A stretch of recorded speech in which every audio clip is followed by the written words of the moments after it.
Reducing your carbohydrate intake improves your insulin sensitivity. Then you reintroduce carbohydrates, and now you become efficient again at utilizing those carbohydrates. And fasting is a fantastic way to do that. But we also see that with other macronutrients, protein, for example. Nobody talks about cycling protein intake. It's the magic macronutrient. You can never get too much of it, and you should always have a high amount of it. Well, we do see in some studies that your body can become desensitized to too much protein too frequently, to where it doesn't utilize it as efficiently. And there's also evidence to suggest that a high protein diet all the time contributes to accelerated aging, and it puts, especially if you're in a pro-cancer state, it can potentially give you a higher cancer risk. And a lot of people are in a kind of pro-cancer state where they're unhealthy, they don't move much, maybe they smoke cigarettes. So now you're eating lots of protein, you're in this pro-cancer state, elevated levels of IGF-1, which is an insulin-like growth factor, elevated mTOR signaling, both of which are normal functions of the body, but in a pro-cancer state can make your body become cancerous. In fact, some professionals are saying that the overconsumption of protein may be just as bad as the overconsumption of carbohydrates. So it's very important that we understand that the environment that the human body evolved in was in a constant state of flux. There was never a consistent amount of proteins, fats, carbohydrates, and calories. McDonald's on every corner didn't come for quite some time later. Right.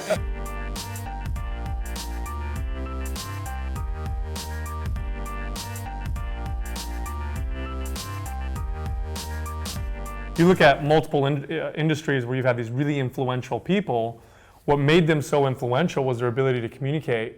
So like in the realm of science, for example, we could talk about physics.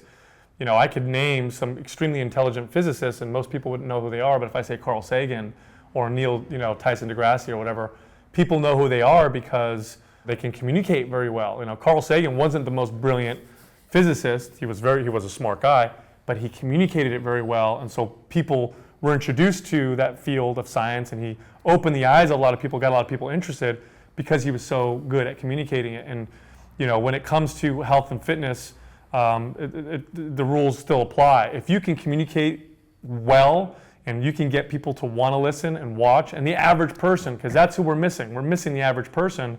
If you can do that, then you can really make a big difference. You can really make a change. If you can't do that, then you're talking to the same people. You're in an echo chamber, and the people that don't necessarily need to hear that information, the ones that are already know it or kind of seek it out already. It's the average guy and girl walking down the street that open up the Shape magazine and read the latest article of how to tone their butt and eat at this time of day for fat loss, or they other bullshit or whatever.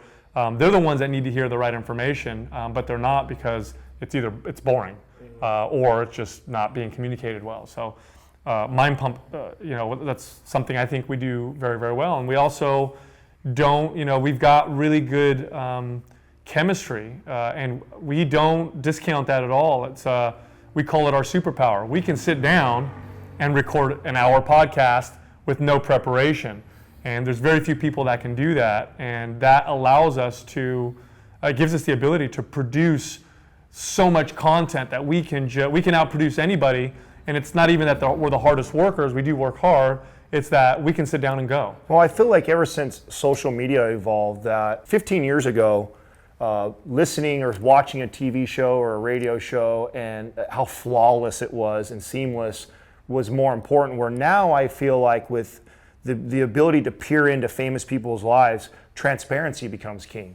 Yeah. And I think we saw that. And recognized that early on. And I think that we realized too that in our field, it's the worst. Like if there's ever a place where transparency is not happening, it's in ours. You have all these people that, when you look at, like, for example, if you go through a grocery store and you pick up, all the magazines with all the beautiful people on the front of them, which a lot of those are my peers, right? So I competed with a lot of these, men's physique pros and bodybuilder pros and women's bikini athletes. That's who's on those magazines. Most people don't realize that most of all those girls and guys are a bikini or a men's physique or a bodybuilding pro. And that's how they got that cover of a magazine. And these are the people that everyone's looking up to. And what people don't realize is I've seen more eating disorders and issues in the competitive world in bodybuilding than I have seen in all the thousands of people that I've helped of average Jane and Joes. So the people that are leading the way, that are teaching these average Jane or Joe that are trying to get in shape, are some of the worst people that are doing that. And just people don't know that, because it's this big facade that we put this image that we look so great and this is the way to do it. And so I think exposing that, being very transparent ourselves, we don't ever claim that we are the smartest people in the room, but we do deliver the message, I think, better than the average person that's trying to share our message, right?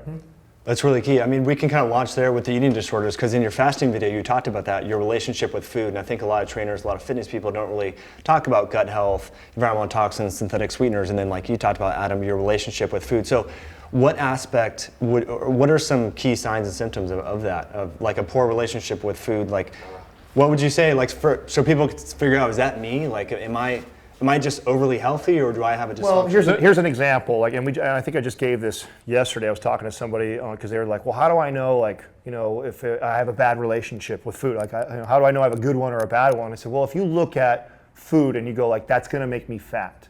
Like, if that's how you look at food, like, oh, it's going to make me fat, or it's going to make me skinny, or it's going to do this to me." That's not the way to look at food.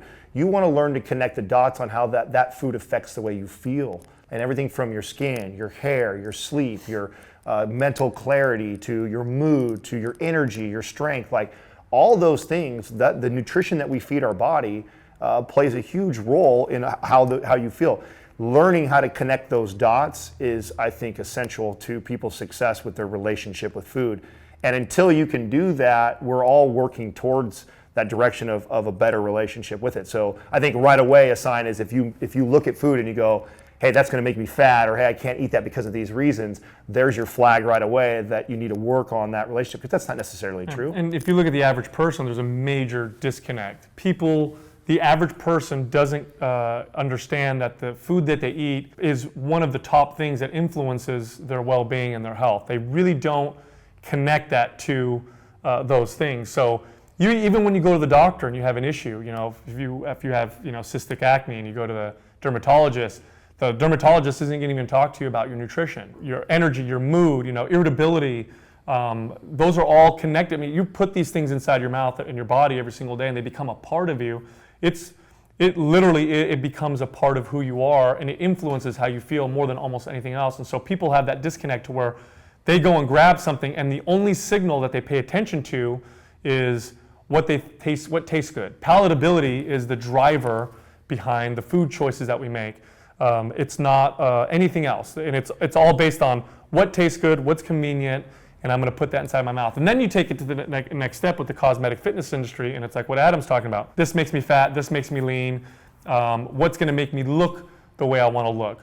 We're all addressing symptoms, we're not addressing the root cause, which is our complete disconnect from the foods that we eat. Because when you really not only that, but you got to also understand too that our bodies are like adaptation machines, right? So there's some people that are out there that think that they eat a certain way and they're totally fine because they haven't made that connection yet. Like, they think it's just normal to kind of shit themselves every few days. You know what I'm saying? Like, just a bad day of pooping today. You know what I'm saying? Like, I haven't done it yet, or it's diarrhea. Like, oh, no big deal. Or, or their sleep was off, and it must be just because work was crazy today. Or a lot of people just haven't realized that their body has gotten very efficient on running off the limited nutrients that it's being fed.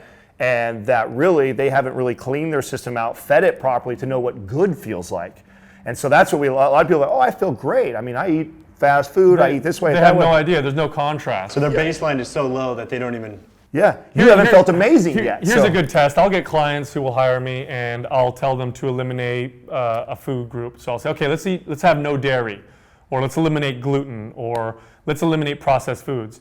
And the visceral reaction that some of them get will range from, oh my God, what am I going to eat? Or I can't do that. I can't eliminate my morning bagel, or I can't eliminate my coffee. When you have that kind of an attachment to a particular food or food group, you know that there's a poor relationship to your food. Because especially in today's modern world of plenty, you can eliminate entire categories of food and you're not going to starve. It's not a problem. But people literally freak out when we tell them to do that. Well, I shared this on the show. God, this was maybe last year, not long after we had Dom D'Agostino on our show, he's a huge advocate of the ketogenic diet. He's a researcher in that area. Yeah, right. So he's the leading researcher, right, in the ketogenic diet. And afterwards, I remember Sal going like, I'm gonna run this ketogenic diet for a while, and I'm like, forget that, I ain't doing that. I eat 400-600 grams of carbs. Why would I do that to myself? Like, I love carbs. I love eating all these different carbs.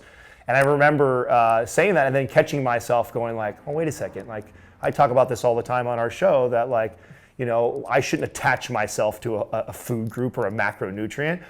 It's not essential, so what would it be like if I didn't? Maybe I actually would feel better and I don't realize it. Let's try this. And so I said, okay, I'm gonna run this ketogenic diet. And I remember going through it and starting to connect some things and going, whoa, like it completely altered and changed my relationship with carbohydrates and fat. For many years, even being a fitness professional, even understanding the science behind it, I still was naturally gravitating away from fats because I trained myself so long to eat leaner meats and have more carbohydrates. And so then I started to change my profile where I was like, you know what? I don't need that many carbohydrates. Allow myself to have way more fat. And I noticed I had way better sustained energy. I've definitely felt better in my sleep. I definitely felt way better in my workouts. I didn't feel all puffy and bloated. I didn't have these extremes filled all the way out, then totally all skinny and depleted. Like, it was crazy how much my body changed and how much better I felt with a different macro profile. Now, even though I don't run a carb-free diet, but I do run a much lower carbohydrate intake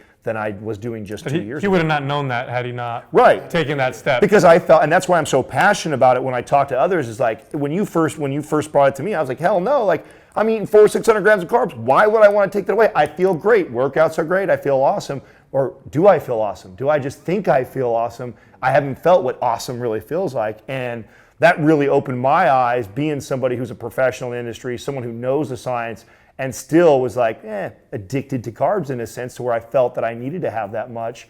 Changed everything for me. So that was a big paradigm shattering moment for me during the show, and I shared that during that process. Yeah, that's really interesting. So, and if you pick up any fitness magazine, I mean, they're promoting very high carbohydrate diets for a lot of fitness professionals too. So it goes against that dogma as well, that we're all kind of, the more common something is, the more we feel that that's kind of what's normal, right? And what we should be doing. So Adam, if we could drill down, so you're doing about 300 to 400 grams of carbs, depending upon where you are in your training schedule, where you were. Now you've made that shift, and you mentioned sleep, energy, etc. Do you ever oscillate and go back to a high carbohydrate diet? Absolutely. And we had Dr. Mercola not too long, and he talks about a cyclical ketogenic diet, which is basically a low carbohydrate diet where you intermittently throw high carb days in, which is how I eat now, especially when I'm trying to gain in bulk like I'm doing right now. So I experimented with a extremely low carbohydrate ketogenic diet for bulking as a competitor, and it was miserable. It was tough. And it was miserable and tough because I was satiated, and a guy my size needs to be eating 4,500, 5,000 calories if I'm gonna put more size on me. And when you're not getting carbohydrates, that's very difficult to do. Now, I felt fine, workouts felt good, all those things, but I couldn't quite build off of that. So I found that I had to start to inject more carbohydrates to build. So what I'll tend to do is, right now, like I'm on this phase of building size, I'm introducing carbohydrates, but I do it intermittently. So I'll run a 150 to 200 grams is kind of my happy medium. And then I'll maybe run like a really couple low carbohydrates. And then I'll actually fuel the body with a ton, where I'll push close to 400 grams of carbohydrates. And it's amazing how the body responds to that. And what happens when we run low carb and in a caloric deficit for a long period of time, we start to suppress the hormone leptin. And leptin's the hormone that's responsible for telling our body, we've got fuel, we've got energy, and it kicks your metabolism up. And so that starts to get suppressed as you've started to low calorie, low carbohydrate for a long time. And man, when you refeed them carbohydrates, it's amazing the rush that I feel and the workout that I get afterwards. But there's also a devil's advocate to that is if you keep going that direction, you're more likely to overfeed on the carbohydrates, and then it gets stored as fat. So learning how to control that, it's something that I still feel like I'm trying to master. But the ketogenic diet and eating that way completely altered the way I eat. I think it's important to note from an evolutionary standpoint, there were times when humans were eating a diet that was higher in carbohydrate. There were times when humans would eat more of a vegan type diet. And there were times when humans ate a very high fat high protein diet without any carbohydrates. Because as hunter-gatherers, we followed the seasons. And so you got to consider, when there's nothing growing around you, then you're going to kill the animal and you're going to eat the entire animal, organs and fats first, and we know this is through evidence that that's usually what's prized among the hunter-gatherers. But when we came upon plants and fruits and nuts and seeds, the cost to benefit ratio of just eating some foods off the ground is pretty good, because I'm not expending tons of energy. It's not very dangerous. I don't have to hunt it. And so I'm gonna eat the heck out of it until it's gone, and then I'm gonna move to something else. And this is why you find when people really start to become more aware of how to feed their bodies, they tend to come full circle, where they'll start with the modern, American diet, or what we believe to be healthy, which is a low-fat, high-carbohydrate diet. And then you see them reject that and go ketogenic, and then start to realize that variety is probably good, and it's probably better to be cyclical. And like Adam said, even Dr. McCullough, who's a very strong advocate of a ketogenic diet, recommends 1 or 2 days a week of eating carbohydrates. Humans evolved eating that way, and it just feels better to do that. Not to mention, if you eat something all the time in a particular way, your body becomes desensitized to it.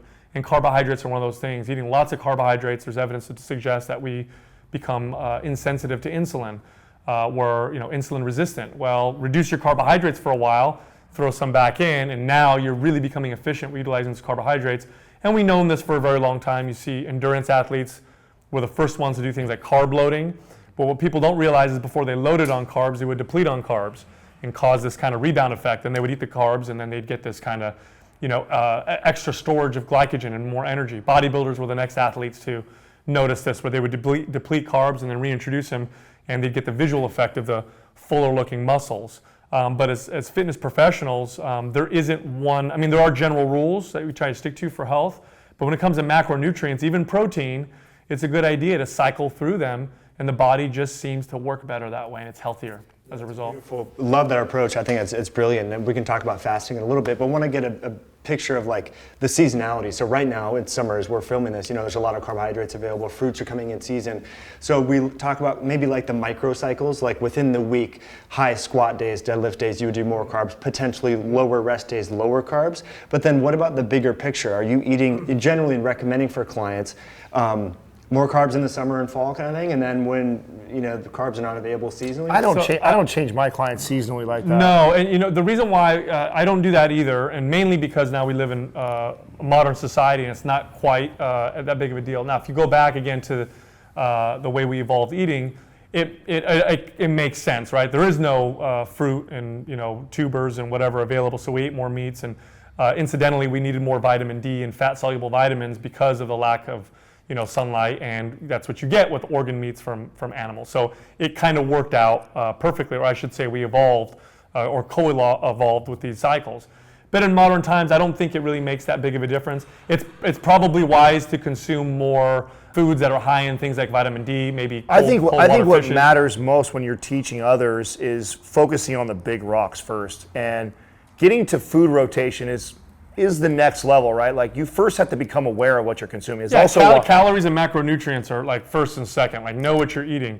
If you throw at a client like, we're going to cycle your food, and they don't even know what they're eating. They don't even know what their calories are. Yeah, so I typically there's an order on how I do this. So when I take somebody on and I'm trying to teach them about nutrition, the first and foremost is I actually don't want them to do anything special. I want them to eat how they eat, and just track it. Like, let's just see what a normal week looks like for you consuming, and then let's look at that together. Because what I have found over years is everybody is very unique and different. This person grossly undereats fiber, this one grossly overeats sugar, this one's super high on fat, this one doesn't get enough fat.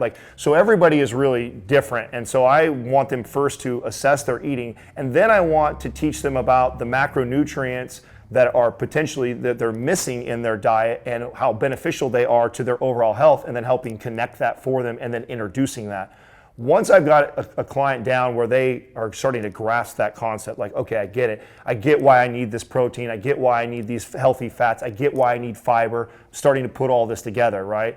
Then the next level to that is understanding like food rotation. And I keep it pretty simple. Like right now, I'm sharing this on my social media, on my Instagram. Every week I post my food rotation, and I just do a screenshot of all the different types of foods that I ate. And I try and keep it very simple. And like, pay attention if you're eating most of your protein source is coming from red meat. If you had a week that's high on that, don't stress out. It's not worth throwing the kitchen sink out over. It's just be aware of that. And maybe this week we target things that are white meat and fish. Let's go that direction more. If you tend to gravitate more towards fish, hey, there's some benefits to red meat that we should have in our. So learning how to look at what you tend to gravitate to more, which is, in my opinion, I think what happens. I think that everyone is unique, but we all have patterns and habits. And so becoming aware of your patterns, your habits, and where you're potentially lacking nutritionally, and then learning how to kind of rotate that in. I think if you get too detailed with something like that, you can create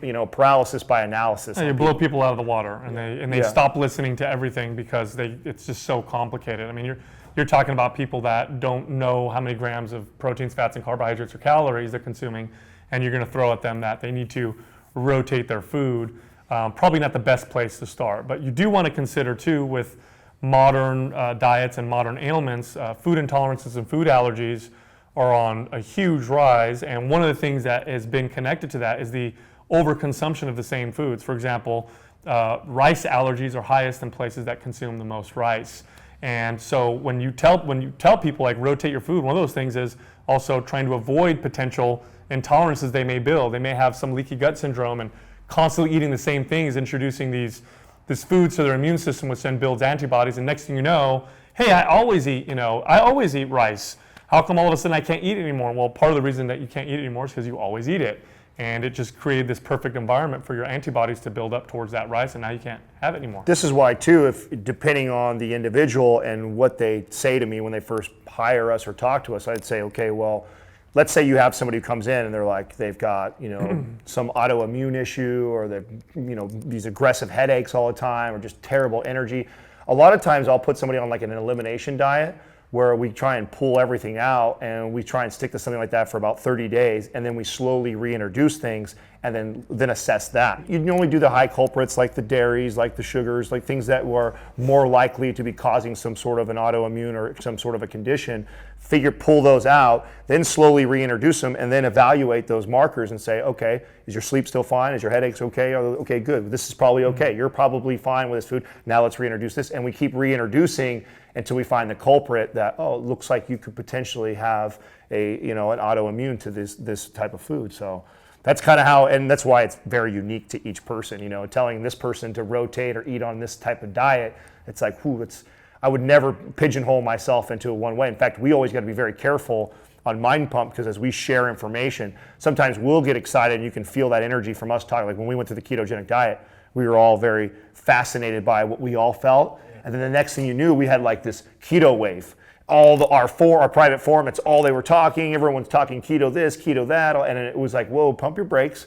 We're not trying to tell the nation that ketogenic diet is the diet for everybody and there's all this great new research that this is the way we should all be eating. No, we don't say that at all. What we think is, as Americans, we've been over-consuming carbohydrates so damn much that this complete opposite swing is helping a lot of people out. And to maybe evaluate it like that, you could be potentially one of those people. Not necessarily that it's for everybody, Yeah, really, really good approach. And let's talk about, like, if you are over-consuming a lot of carbohydrates, you talked about sensitivity, like, to the body. And that's one of the things in your fasting video I was watching, where this undulating protein, undulating macronutrients, and even calories, so that we're constantly kind of stressing the body and maybe even a hormetic way, so that we're more sensitive to even our training, to our macros. Can we kind of talk about that a little bit? Yeah, so when devoid of calories, we do see an increase, a pretty dramatic increase, depending on how long you fast for, of cell apoptosis. This is the programmed cell death that happens naturally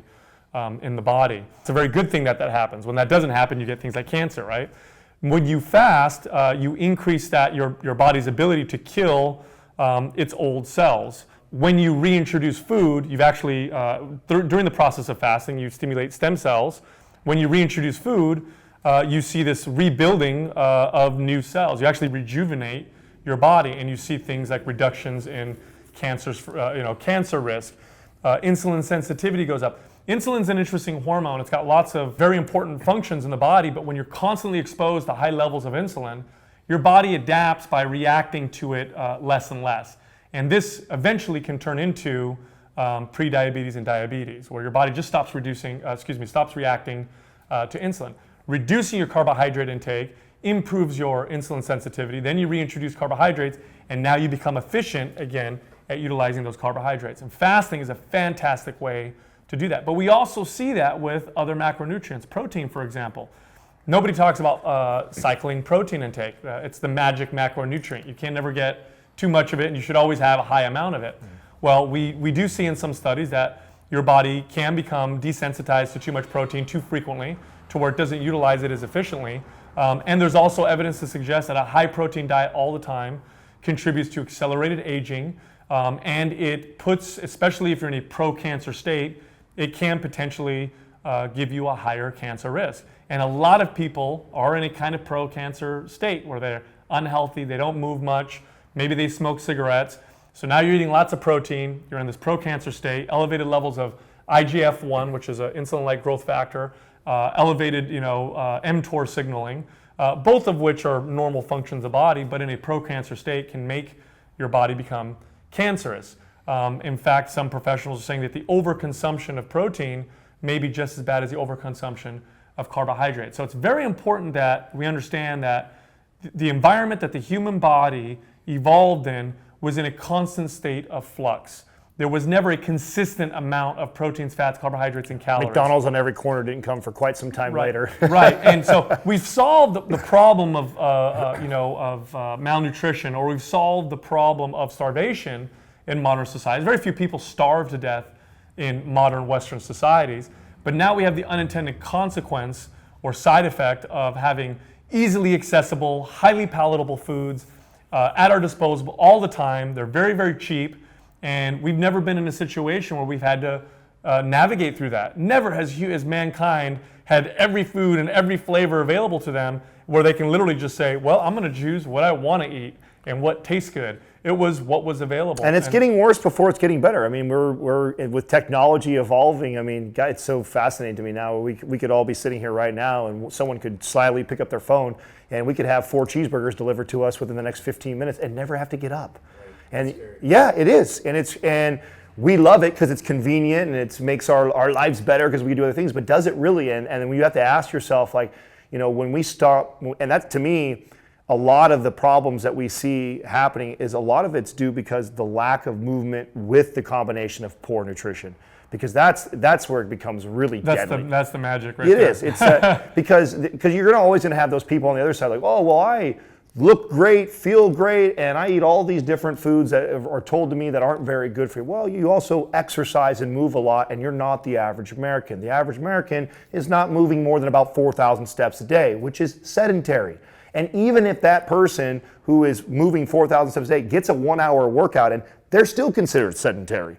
That's how little we move now, and we're going in the direction where it's going to be even less than that. So that's what scares me about where we are with health and fitness is we aren't getting better. It's weird. We're getting more information. We're more educated than we ever have been nutritionally, but yet obesity, autoimmune, all these cancer, all these other things are on a rise. And it's like, we're not doing, something's wrong. We're not doing something right. So there's also the gut health component, the microbiome, which we're now just starting to learn about, and its influence on how you think.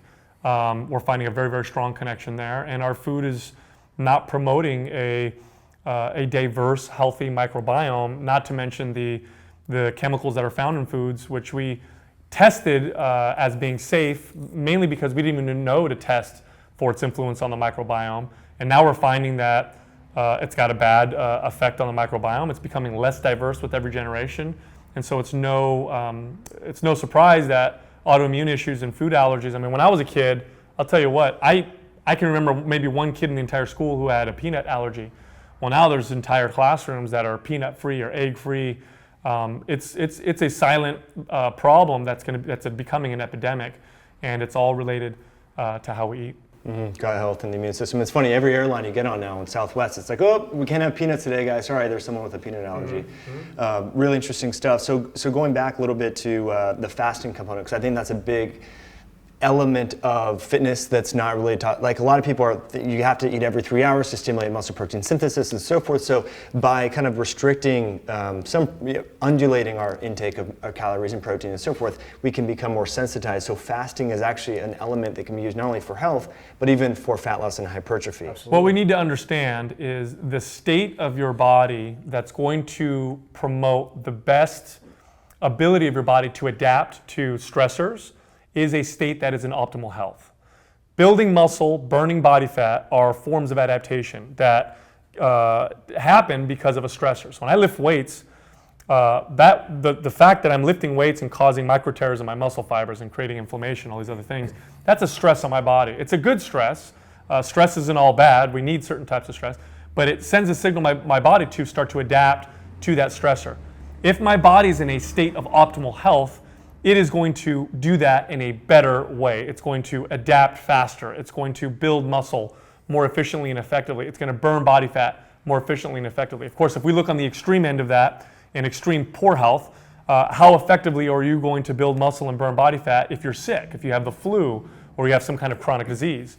Most of us are somewhere in the middle of optimal health and extreme poor health, and we don't realize that if we just move things towards that optimal health range, the side effect of that is we build more muscle, we burn more body fat. Things become easier for us rather than trying to fight our bodies. And one thing we need to realize is if we fight a battle against our bodies, eventually our bodies will win. It's not a winning battle for us. Yeah, really beautiful. So what I heard you infer from that is focus on maintaining health, not like physique goals and aesthetics. Like health needs to be the foundation. For the average person from an aesthetic standpoint, okay, the average person doesn't want to look like a bodybuilder. The average person just wants to look fit, lean, relatively muscular, mobile, and just have that look of that athleticism and fitness. You can achieve that very much as a side effect of just being in optimal health. Now, when we're talking about the extremes, extreme sports and endeavors, bodybuilding, football, cycling, CrossFit, now you're moving away from optimal balance and health and more towards that extreme endeavor. And that's a little bit different. If my goal is, I want to deadlift 600 pounds, well, that's a very extreme endeavor, and that's not necessarily a state of optimal health. That's more of, I'm in optimal health, but now I need to come out of it a little bit and create some imbalances and push my body to its absolute limit, which is absolutely fine. There's nothing wrong with that. Well, but the average person, if you ask the average person, hey, what do you want to kind of look like and feel like? They just want to feel good and healthy, and they want to look fit. They want to be lean. They don't need to be shredded. They don't need to be super muscular. Just be healthy. You don't want to lose weight to become healthy. You want to become healthy to lose weight. We do the reverse. Chase health, and everything else follows. That's a major progression right there. I mean, it takes people a long time to get to that. And I always have to check him when we're on the podcast because he's spent his entire career evolving and getting to that place because most people, they're not there yet. They see a magazine, I want to look like that. And their connection to looking like that and in relation to their food and exercise is completely disconnected. And going back to fasting, one of the things I always caution people even with that is people hear all the benefits, right? We wrote a guide about fasting and it's got a whole list of all the great things that you get from fasting. Now the problem with that is everybody hangs on oh my God, it's a great way to lose fat. Like I could lose body fat this way. And then now they attach fasting or not eating to losing body fat, and there's science out to show that it's healthy. So me starving and not eating could be a good thing. You know what they call that if you do that long enough? They call it anorexia. Right. It's another it's another form of a bad relationship to food. It was mind-blowing for us because we were on the other end of that. We were trying to build muscle, constantly feeding ourselves. So it was mind-blowing that I could fast. Not only did I not lose muscle, but I felt better, and then when I ate, I built more muscle. So for us, this was a great exercise in food relationship, and for a lot of athletes it is. But if you are on the other end of the spectrum, where you starve yourself all the time, well, fasting's probably the wrong thing. That's the wrong way to go because it's only going to strengthen that poor relationship. Or we get people, which is very common, that find that it works well with their lifestyle, that they skip breakfast and eating at 1 or 2 o'clock is very natural for them, so they eat in this 8-hour window. So now they can say, like, I'm intermittent fasting, I'm doing these healthy things. And really, I recommend to people to intermittently put it in there and to stretch it for as long as you can, because honestly, when you put, and by long as I can, I'm talking about a day, 2 days max type of deal. I don't advocate people doing beyond that unless you have some sort of a doctor who's paying attention to all your markers.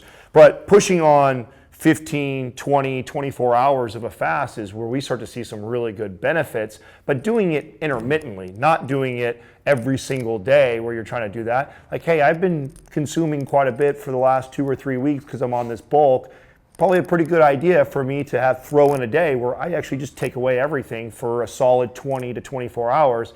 And it's amazing how the body will respond to that. And not letting yourself get addicted to the, oh wow, when I don't eat for a day, I look like I dropped 3 pounds because all the water came out, I've leaned out, I lost a little bit of body fat. So then let's do that again, and then let's do that again. And that's, when I talk about intermittent fasting, I always still talk about it as a advanced way of eating for people, because again, so many people have a poor relationship with exercise and food that they start to gravitate towards there. Very rarely do I have somebody ask me like the health benefits of intermittent fasting. They want to know like, will this get me ripped?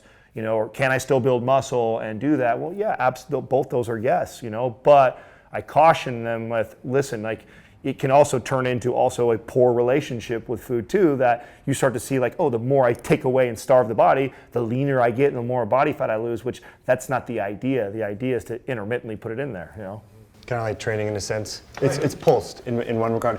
Now, you guys work with a lot of people, and personally you're very fit and strong and so forth. Have you found that people really need to tinker and test with this periodic intermittent fasting, and not so much just to differentiate and clarify what you were saying? So there's a difference between intentional intermittent fasting and then calorie restriction from dieting, right? Those are two different things which you're trying to differentiate. One is healthy, one is not. So if one wants to use the intentional intermittent fasting for fat loss, for the health benefits, you mentioned the microbiome health and gut health, there's some benefits there. Time, like some people, would go evening, like just skip dinner and so forth. Like, how would we do this? A couple days a week, or do you? I probably recommend differently. I don't know. I think the most important factor in all of that is what you're going to prefer. So the one that you prefer that works better for you and your lifestyle is the one you should do. Now we can go in and break down and get real specific with which one might be better, and the science is kind of inconclusive. Some says, if you eat mostly during the day, then it's probably better for you, but it's not conclusive. It's real small. You're talking about a small difference. The one that's going to work best for you is the one you should do. Just like the workout that you enjoy is the one that you should do, because then you're going to do it.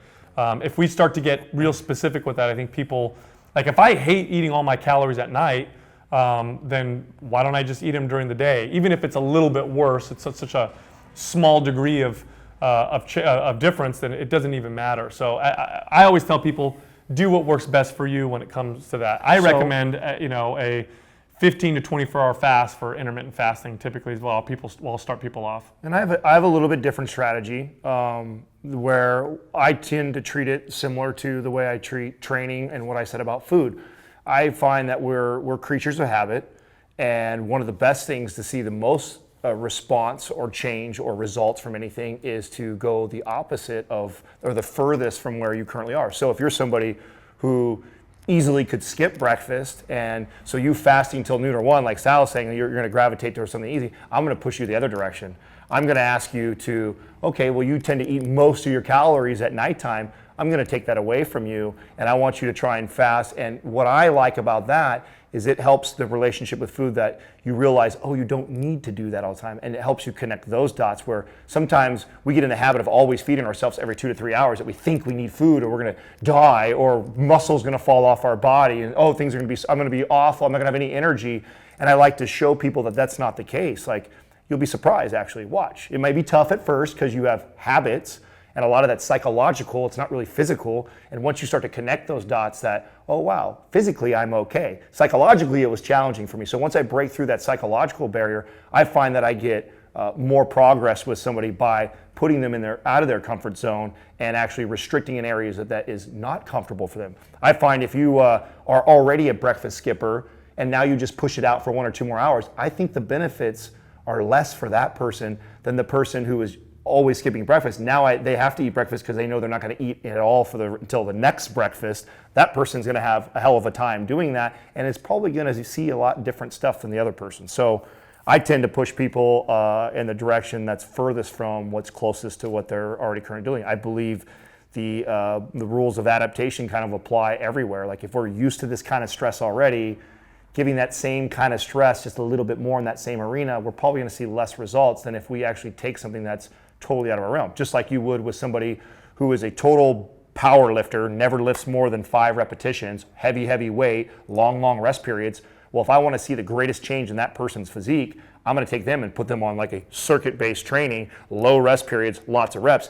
That guy or girl is their body's going to be freaking out and changing like crazy because this is such a different adaptation.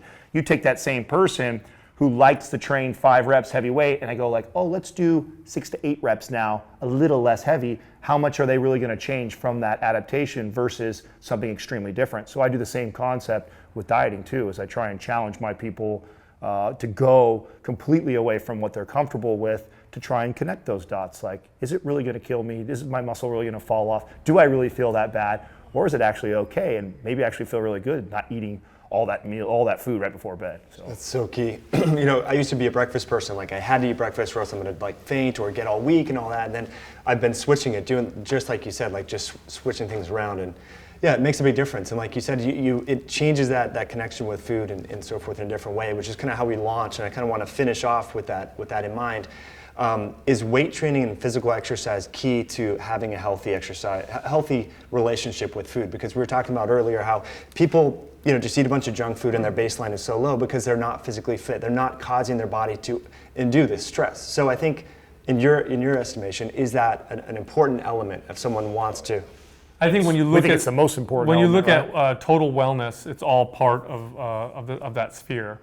If you're taking care of your body physically, you're more likely to get accurate signals from your body, and that's going to help direct you with your nutrition. If you're not eating right and you're just exercising, the same rules apply. You're not tackling the whole thing. It's all one, and if you eliminate a piece of that, you're not going to get the most out of even the piece that you are doing. So it's very important to be active while eating, according to the way your body feels best and is going to be the healthiest. Resistance training itself, I would say, if you had to pick one form of exercise, is easily, in my opinion, the most important form of exercise.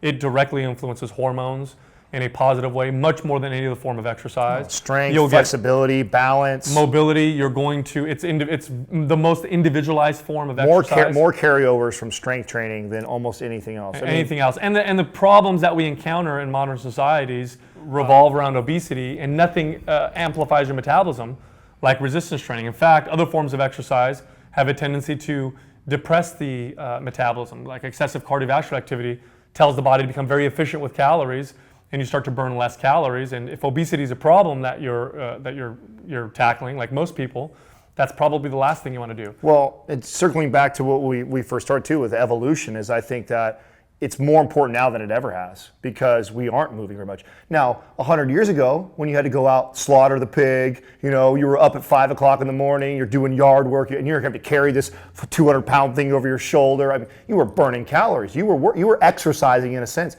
We don't do that anymore. I mean, unless you're doing some laborious job, most people are sitting at a desk, driving in a car, extremely sedentary. So I think the need and the importance of exercise is higher than it's ever been. And it's continuing to become more important. And when you're lifting and you're training, resistance training, the flexibility in the nutrition is much greater. If you take that piece out, the importance of being super dialed on the nutrition becomes so much more important because there's not a lot of room for error. You're not burning a lot of calories. You're not utilizing a lot of that nutrients to go to doing things like building muscle. And the carryover, like Sal was saying, there's so many carryovers that come from something you want to training. consider too is when you're lifting weights or using resistance to train, you are telling your body that it's okay to burn more calories at rest because you're teaching your body to prioritize muscle tissue, mitochondrial density, strength, and performance on that level, which requires more calories. Now, your body doesn't want to burn more calories. It's evolved to become very efficient with its calorie burn because we probably evolved during periods of low access to food.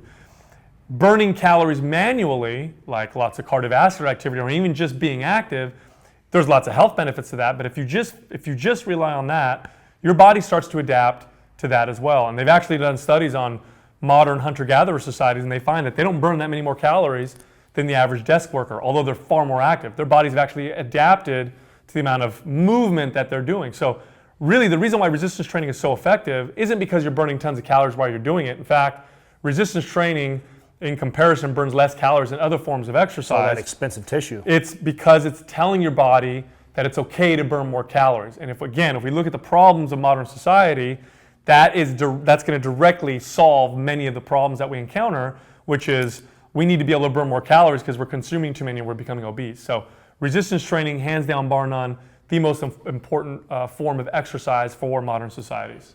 Yeah, agree 100%. Did you want to comment at all on the ketogenic diet? Have you explored that much? Yeah, so it's interesting because the body's got these kind of two systems of energy production that it runs off of. One involves glycogen, sugars. The other involves ketone bodies, which are produced from fats. And we almost never explore moving into ketosis. Now, through most of human evolution, we were in ketosis on and off all the time, usually because we didn't have food for long periods of time. So if you fast for 2, 3, 4 days, You'll be in ketosis. right around 24 to 48 hours, your body starts to operate off of ketones. We never move into that realm, so we're constantly in the same energy realm, which causes some problems. It desensitizes our bodies to insulin. It can cause oxidative stress on the body. Now, this is not to say that you'd never want to be in that, but we're never in the other one, the ketosis. So it's a great thing to do to let your body shift in and out of these two energy cycles because they both have their benefits. Now, from an athletic point of view, ketosis isn't necessarily beneficial for sports that require lots of strength and power, but for long, low-intensity type endurance activities, ketosis is actually superior. The human body stores, even a lean athlete will store about 30,000 worth of calories in the form of fats and ketones, and at most will store maybe 6,000 calories of glycogen. So which one do you think is going to be better for long bouts of endurance? And actually, you're finding now endurance athletes, especially those that compete in these super long events like these 100-mile races, are using ketosis as a way to improve their performance. So from a performance standpoint, if you like long bouts of endurance, if you're going to go do a super long hike or you're going to do some of these endurance races that don't require lots of explosive strength and power, ketosis is the way to go, definitely. I've done it myself where I fasted for 2 days and then I kayaked for 10 miles and I was just blown away by how sustained my energy was. I didn't hit a wall. I just keep going forever. Great interview. Zach Bitter we had on our show last year. He's the American record holder in the 100-mile. Yeah. In 100 miles. And he's a ketogenic athlete. And it was very fascinating to listen to him talk about that. And I loved having him on there because there's this misconception that, if you're an athlete, you've got to have carbs. Like carbs are the most important thing if you're an athlete. I always believed it. And to see someone at that level doing something like an ultra marathon where he's running for 100 miles, not really have to use carbohydrate is extremely, and to perform at the highest level to where he's a record holder is extremely fascinating. And he goes in to talk about how he still uses carbohydrates during the day of the race, but he stays ketogenic pretty much year round and while he's training. And he's actually measured this like to the gram. When I used to run and train before I went ketogenic, I'd have to get so many bars and drinks throughout the race that I was constantly consuming. He goes, now I can do like 1 or 2 bars the entire race. And because I'm so fat adaptive, my body's got so much fuel there. And then if I give it a little extra of the carbohydrates, it's so insulin sensitive that I get this rush like I've never had before. So it's pretty fascinating to watch and I know Dom D'Agostino is doing research in this too, where he did his 5-day fast and then he deadlifted like 500 or 600 pounds. It was a 10-day fast. What we're seeing, That's impressive. it's extremely impressive and it's extremely fascinating. And I think that what's important to note is that, again, because we say that doesn't necessarily mean that everybody should be ketogenic and ketogenic is weak, because I don't believe that we ever ate that way either. I think there was periods of it where we did, and then we come out of it. And I'll tell you what, when you go ketogenic, after you go through that adaptation process, if you're one of those people that after 1 or 2 weeks of eating a ketogenic diet, all of a sudden you're like, man, mental clarity, I feel so focused, my mind feels so calm, you probably needed it. Your body probably became desensitized to carbohydrates and you were probably having some issues with insulin.